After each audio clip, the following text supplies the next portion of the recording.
जी हाँ दोस्तों, क्या आपने कभी सोचा है कि आखिर दुनिया की सबसे बड़ी ताकतें भारत को संयुक्त राष्ट्र सुरक्षा परिषद की स्थायी सदस्यता देने की बात बार बार क्यों करती हैं, लेकिन फैसला आज तक क्यों नहीं हो पाया? क्या वजह है कि भारत जैसी उभरती हुई महाशक्ति, जिसकी आबादी 140 करोड़ से ज्यादा है, जो दुनिया की सबसे तेजी से बढ़ती अर्थव्यवस्थाओं में शामिल है, जो शांति मिशनों में वर्षों से सबसे बड़ा योगदान देने वाले देशों में से एक है, उसे अब भी संयुक्त राष्ट्र सुरक्षा परिषद की स्थायी सीट नहीं मिली? आखिर पर्दे के पीछे ऐसा क्या खेल चल रहा है जिसे आम लोग नहीं जानते? दोस्तों, आज के इस वीडियो में हम आपको बताएंगे संयुक्त राष्ट्र की राजनीति का वह सच जिसके बारे में बहुत कम लोग बात करते हैं। यह कहानी किसी फिल्म से कम नहीं है। इसमें है कूटनीति, वैश्विक शक्ति संतुलन, बड़े देशों की रणनीति और भारत का बढ़ता हुआ प्रभाव। इसीलिए वीडियो को आखिर तक जरूर देखिए, क्योंकि अंत में हम बताएंगे कि भारत की स्थायी सदस्यता की राह में सबसे बड़ी चुनौती क्या है और भविष्य में क्या बदलाव देखने को मिल सकते हैं। दोस्तों, आज का भारत वह भारत नहीं है जो आजादी के शुरुआती वर्षों में था। आज भारत दुनिया की सबसे बड़ी लोकतांत्रिक शक्ति है, वैश्विक अर्थव्यवस्था का प्रमुख इंजन है, अंतरिक्ष से लेकर डिजिटल तकनीक तक अपनी पहचान बना चुका है और अंतर्राष्ट्रीय मंचों पर उसकी आवाज पहले से कहीं अधिक मजबूत हो चुकी है। यही कारण है कि पिछले कई वर्षों से फ्रांस, रूस, ब्रिटेन और कई अन्य देश खुले तौर पर भारत की स्थायी सदस्यता का समर्थन करते रहे हैं। अमेरिका ने भी कई मौकों पर भारत की बड़ी भूमिका की सराहना की है, लेकिन संयुक्त राष्ट्र सुरक्षा परिषद में सुधार का मुद्दा बेहद जटिल है। इसकी सबसे बड़ी वजह यह है कि सुरक्षा परिषद की संरचना बदलने के लिए संयुक्त राष्ट्र चार्टर में संशोधन करना पड़ता है, जिसके लिए महासभा में 2/3 बहुमत के साथ साथ सुरक्षा परिषद के सभी 5 स्थायी सदस्यों की मंजूरी भी आवश्यक होती है। यानी यदि किसी एक स्थायी सदस्य को आपत्ति हो तो प्रक्रिया आगे बढ़ना बेहद कठिन हो जाती है। यही कारण है कि दशकों से सुधार की चर्चा तो होती रही है, लेकिन अंतिम निर्णय नहीं हो पाया। दूसरी ओर भारत लगातार अपनी वैश्विक भूमिका को मजबूत कर रहा है, चाहे जलवायु परिवर्तन का मुद्दा हो, आतंकवाद के खिलाफ वैश्विक सहयोग, मानवीय सहायता, वैक्सीन कूटनीति, डिजिटल पब्लिक इंफ्रास्ट्रक्चर या विकासशील देशों की आवाज उठाना। भारत ने हर क्षेत्र में अपनी अलग पहचान बनाई है। G20 की अध्यक्षता के दौरान भी भारत ने वैश्विक दक्षिण यानी ग्लोबल साउथ के देशों की चिंताओं को दुनिया के सामने मजबूती से रखा। यही वजह है कि आज दुनिया के अनेक देश मानते हैं कि संयुक्त राष्ट्र की वर्तमान संरचना 1945 की दुनिया को दर्शाती है, जबकि आज की वास्तविकता पूरी तरह बदल चुकी है। भारत, जापान, जर्मनी और ब्राजील जैसे देश लंबे समय से सुरक्षा परिषद में सुधार की मांग कर रहे हैं। हालांकि सुधार के रास्ते में राजनीतिक मतभेद, क्षेत्रीय प्रतिस्पर्धा और वैश्विक शक्ति संतुलन जैसी कई चुनौतियां मौजूद हैं। आने वाले वर्षों में यदि संयुक्त राष्ट्र में व्यापक सुधार होते हैं तो भारत सबसे मजबूत दावेदारों में रहेगा। लेकिन यह समझना जरूरी है कि अभी तक भारत को स्थायी सदस्यता नहीं मिली है और किसी भी देश का वीटो अधिकार समाप्त नहीं किया गया है। इसलिए सोशल मीडिया पर वायरल होने वाले हर दावे पर भरोसा करने से पहले तथ्यों की जांच करना बेहद आवश्यक है। भारत की ताकत उसकी बढ़ती अर्थव्यवस्था, मजबूत कूटनीति, लोकतांत्रिक व्यवस्था, वैज्ञानिक उपलब्धियां और दुनिया के साथ उसके भरोसेमंद रिश्तों में है। यही वे कारण हैं जो भविष्य में भारत को वैश्विक नेतृत्व की दिशा में और आगे ले जा सकते हैं। अगर आपको लगता है कि संयुक्त राष्ट्र में सुधार होना चाहिए दोस्तों, अब सवाल यह उठता है कि आखिर जब दुनिया के इतने सारे देश भारत की बढ़ती ताकत को स्वीकार कर रहे हैं, तब भी संयुक्त राष्ट्र सुरक्षा परिषद में सुधार की प्रक्रिया इतनी धीमी क्यों है? इसका जवाब हमें इतिहास में मिलता है। जब साल 1945 में संयुक्त राष्ट्र की स्थापना हुई थी, तब दुनिया की राजनीतिक और आर्थिक परिस्थितियां आज से बिल्कुल अलग थीं। उस समय द्वितीय विश्व युद्ध के विजेता देशों अमेरिका, रूस, तत्कालीन सोवियत संघ, ब्रिटेन, फ्रांस और चीन को सुरक्षा परिषद का स्थायी सदस्य बनाया गया और उन्हें वीटो का अधिकार दिया गया। उस दौर में इन देशों को वैश्विक शांति और सुरक्षा की सबसे बड़ी जिम्मेदारी सौंपी गई थी। लेकिन पिछले लगभग 8 दशकों में दुनिया पूरी तरह बदल चुकी है।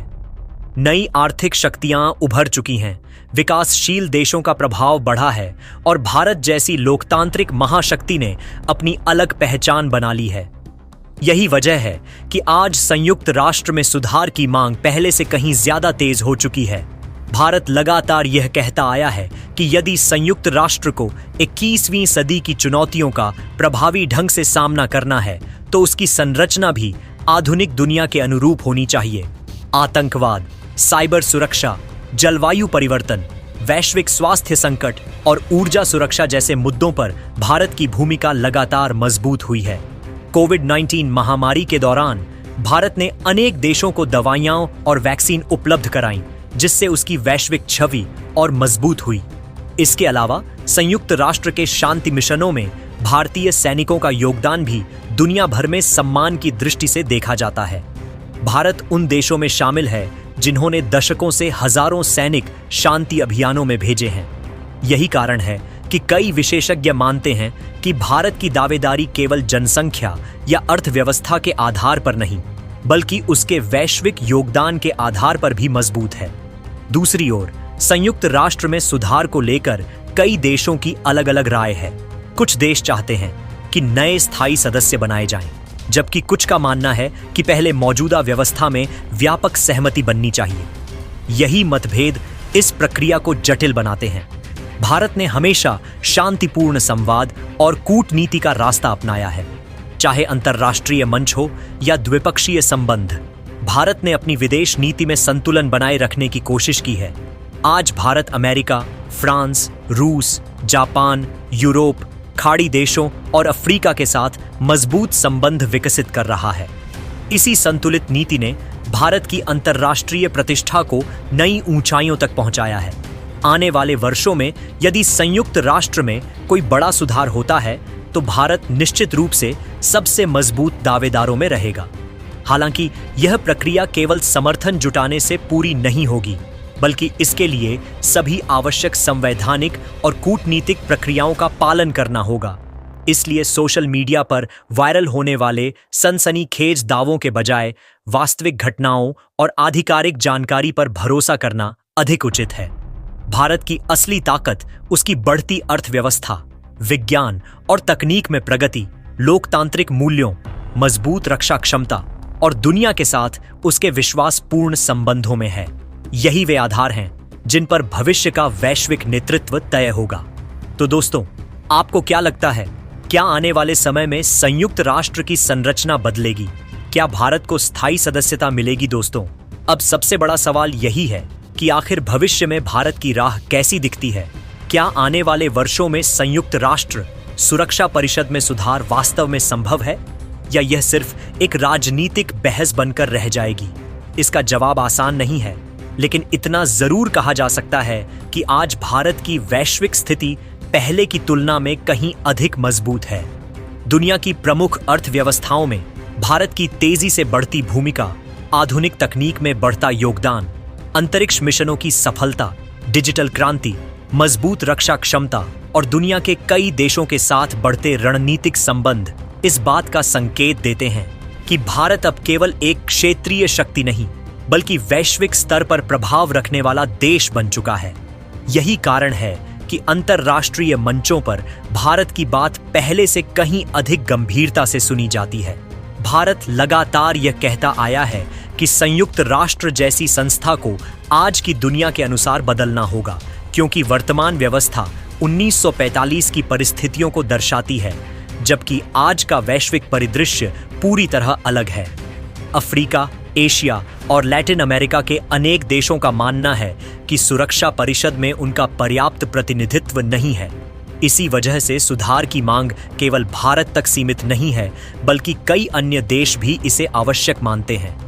हालांकि सुधार की प्रक्रिया लंबी और जटिल है, क्योंकि इसके लिए संयुक्त राष्ट्र चार्टर में संशोधन और व्यापक अंतर्राष्ट्रीय सहमति की आवश्यकता होती है।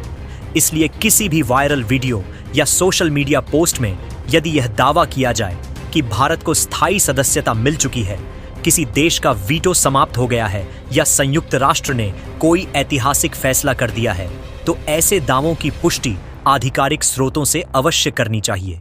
जिम्मेदार नागरिक होने के नाते नीति, लोकतांत्रिक व्यवस्था, आर्थिक विकास, वैज्ञानिक उपलब्धियां और दुनिया के साथ सहयोग की भावना है। यही कारण है कि आज भारत की आवाज वैश्विक मंचों पर पहले से कहीं अधिक प्रभावशाली बन चुकी है। आने वाले समय में यदि संयुक्त राष्ट्र में व्यापक सुधार होते हैं तो भारत निश्चित रूप से सबसे मजबूत दावेदारों में रहेगा। लेकिन यह फैसला किसी एक दिन में नहीं होगा, बल्कि वर्षों की कूटनीति, अंतर्राष्ट्रीय सहमति और कानूनी प्रक्रिया के बाद ही संभव हो सकेगा। इसलिए हमें धैर्य के साथ वास्तविक घटनाओं पर नजर रखनी चाहिए और देश की उपलब्धियों पर गर्व करना चाहिए। दोस्तों, अगर आपको लगता है कि बदलती दुनिया में संयुक्त राष्ट्र को भी बदलना चाहिए और भारत को उसकी भूमिका के अनुरूप अधिक प्रतिनिधित्व मिलना चाहिए। दोस्तों, दुनिया की राजनीति हर दिन बदल रही है और आज का दौर केवल सैन्य ताकत का नहीं, बल्कि कूटनीति, अर्थव्यवस्था, तकनीक और वैश्विक भरोसे का दौर है। भारत ने पिछले कुछ वर्षों में जिस तरह अपनी अंतर्राष्ट्रीय पहचान मजबूत की है, उसने पूरी दुनिया का ध्यान अपनी ओर खींचा है। चाहे अंतरिक्ष में नई उपलब्धियां हों, डिजिटल क्रांति हो, वैश्विक मंचों पर विकासशील देशों की आवाज उठाना हो या मानवीय सहायता के जरिए दुनिया के कई देशों की मदद करना, भारत ने हर क्षेत्र में अपनी जिम्मेदारी निभाने की कोशिश की है। यही वजह है कि आज भारत को एक जिम्मेदार और भरोसेमंद वैश्विक साझेदार के रूप में देखा जाता है। संयुक्त राष्ट्र सुरक्षा परिषद में सुधार की मांग भी इसी बदलती वैश्विक व्यवस्था का हिस्सा है। भारत लगातार यह कहता रहा है कि अगर संयुक्त राष्ट्र को आने वाली पीढ़ियों के लिए प्रभावी बनाना है तो उसे आज की दुनिया के अनुरूप ढालना होगा। हालांकि अभी तक सुरक्षा परिषद की स्थायी सदस्यता को लेकर कोई अंतिम फैसला नहीं हुआ है, लेकिन यह भी सच है कि भारत की दावेदारी पहले से कहीं अधिक मजबूत मानी जाती है। आने वाले वर्षों में दुनिया किस दिशा में जाएगी, संयुक्त राष्ट्र में क्या बदलाव होंगे और क्या भारत को स्थायी सदस्यता मिलेगी, यह भविष्य ही तय करेगा। लेकिन एक बात निश्चित है कि भारत आज वैश्विक राजनीति में पहले से कहीं अधिक प्रभावशाली भूमिका निभा रहा है और उसकी आवाज को अब अनदेखा करना आसान नहीं रहा। इसलिए हमें सोशल मीडिया पर वायरल होने वाली हर सनसनीखेज खबर पर तुरंत विश्वास करने के बजाय आधिकारिक और विश्वसनीय स्रोतों से जानकारी की पुष्टि करनी चाहिए। एक जागरूक नागरिक की यही पहचान होती है कि वह तथ्यों के आधार पर अपनी राय बनाए। अगर आपको यह वीडियो पसंद आया हो और आपको लगता हो कि ऐसे तथ्यात्मक और रोचक विषयों पर और वीडियो आने चाहिए, तो वीडियो को लाइक जरूर करें, अपने दोस्तों और परिवार के साथ शेयर करें ताकि सही जानकारी ज्यादा से ज्यादा लोगों तक पहुंच सके। अगर आपने अभी तक हमारे चैनल को सब्सक्राइब नहीं किया है तो अभी सब्सक्राइब करें और बेल आइकन दबाना बिल्कुल न भूलें ताकि हमारी हर नई वीडियो का नोटिफिकेशन सबसे पहले आपको मिले। नीचे कमेंट बॉक्स में जरूर बताइए कि आप संयुक्त राष्ट्र में भारत की भूमिका और भविष्य को लेकर क्या सोचते हैं। क्या आपको लगता है कि आने वाले समय में वैश्विक व्यवस्था बदलेगी और भारत को और बड़ी जिम्मेदारी मिलेगी? आपकी राय हमारे लिए बेहद महत्वपूर्ण है। इसी के साथ मैं आपसे विदा लेता हूं। मिलते हैं अगले वीडियो में एक और बड़े और दिलचस्प विषय के साथ। तब तक अपना और अपने परिवार का ध्यान रखिए। धन्यवाद। जय हिंद, जय भारत।